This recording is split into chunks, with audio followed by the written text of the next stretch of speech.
Intraday trading करनी है, लेकिन ये समझ में नहीं आ रहा कि कौन से टाइम फ्रेम का चार्ट यूज करना चाहिए और एंट्री एग्जिट कौन से टाइम फ्रेम के चार्ट पे करनी है। इस वीडियो को ध्यान से देख लेना, 90 सेकंड के लिए आपके सारे कॉन्सेप्ट क्लियर हो जाएंगे, कैसे सप्लाई डिमांड मार्क करते हैं और कैसे कौन से टाइम फ्रेम पे एंट्री और एग्जिट प्लान करते हैं। आ जाओ।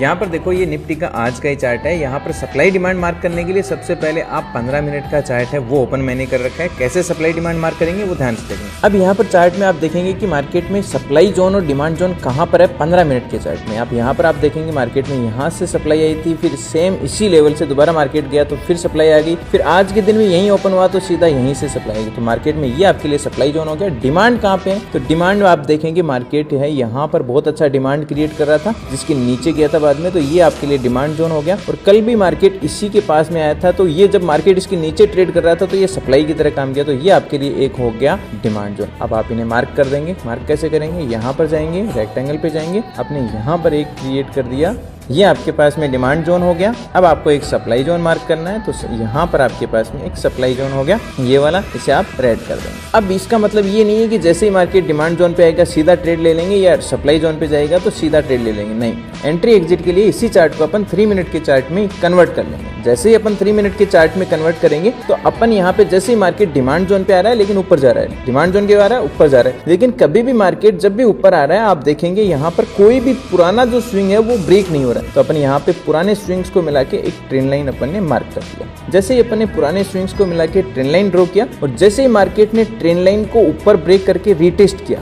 सेम स्विंग का आपका एसएल हो गया और टारगेट सीधा मार्केट वहां से ब्लास्ट कर दिया। यहाँ जाके मार्केट रुका क्यों, क्योंकि ऊपर मार्केट के पास क्या जोन है, सप्लाई जोन। हमेशा ये आपका स्टॉप लॉस है, ये आपका एंट्री पॉइंट है, तो हमेशा आपका टारगेट क्या रहेगा, 1:1.5 रिस्क रिवॉर्ड रेशियो। इस तरीके से जब आप सही तरीके से टाइम फ्रेम को यूज करते हैं तो बहुत अच्छे से ट्रेड कर सकते हैं। बट इंपॉर्टेंट ये चीज होती है कि कोई भी स्ट्रेटजी वो 100% वर्क नहीं करती है, इसलिए आप जितना काम रिस्क मैनेजमेंट और प्रोबेबिलिटी और रिस्क रिवॉर्ड रेशियो पे करेंगे उतने एक बेहतर ट्रेडर बनते जाएंगे। ये बात समझने में एक ट्रेडर को 4 से 5 साल लग जाते हैं, इसलिए आप इसे जितना जल्दी समझें उतने अच्छे ट्रेडर बनेंगे।